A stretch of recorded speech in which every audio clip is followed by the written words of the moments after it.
চলতি বছর মেয়েদের টি-20 বিশ্বকাপের আয়োজক বাংলাদেশ। বৈশ্বিক এই আসরের আগে স্বাগতিকদের পারফরমেন্স মোটেও স্বস্তিদায়ক না। অজি মেয়েদের বিপক্ষে ওয়ানডে টি-20তে হোয়াইট ওয়াশের পর এবার ভারতের বিপক্ষেও সিরিজ হাতছাড়া করেছে নিগার সুলতানার দল। শঙ্কা আছে আরেকটা হোয়াইট ওয়াশের। শক্তিমত্তার হিসেবে টাইগার্সদের চেয়ে বেশ এগিয়ে ভারত। সিরিজ হারলেও এখনই হাল ছাড়তে রাজি নয় বাংলাদেশ। ভারতের বিপক্ষে বোলাররা ভালো করলেও ব্যাটারদের ব্যর্থতায় ম্যাচ হেরেছে টাইগার্সরা। তাই তো অনুশীলনে লম্বা সময় ব্যাটারদের তালিম দিতে দেখা গেল কোচদের। ভারতের বোলারদের বিপক্ষে আগের ভুলগুলো শোধরাতেই হয়তো কাজ করেছেন ফাহিমা মুর্শিদারা।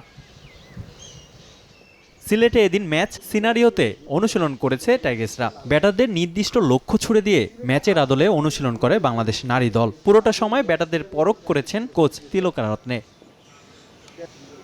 শেষ ম্যাচে হারমানপ্রীতদের বিপক্ষে অনেকটাই নিষ্প্রভ ছিল টাইগার্স বোলিং ইউনিট। অনুশীলনে বোলাররাও ছিল সিরিয়াস। পরবর্তী ম্যাচ জয়ে সিরিজে কোনো প্রভাব না ফেললেও দর্শকদের ভালো খেলা উপহার দিতে চায় স্বাগতিকরা।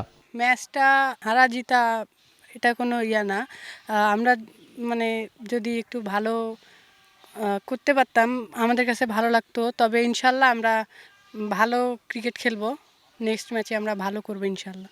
এদিন অনুশীলন করেছে স্মৃতি মান্ধানারাও। প্রথম 3 ম্যাচেই সিরিজ জিতে ফুরফুরে মেজাজে ভারতের মেয়েরা। অনুশীলনেও তা ছিল স্পষ্ট। তীব্র গরমে এদিন ফিল্ডিংয়ের উপর বেশি জোর দেন ভারত কোচ। নেটে স্পিনার পেসার কম্বিনেশনে খানিকটা সময় ঘাম জড়িয়েছেন স্মৃতি শেফালিরা।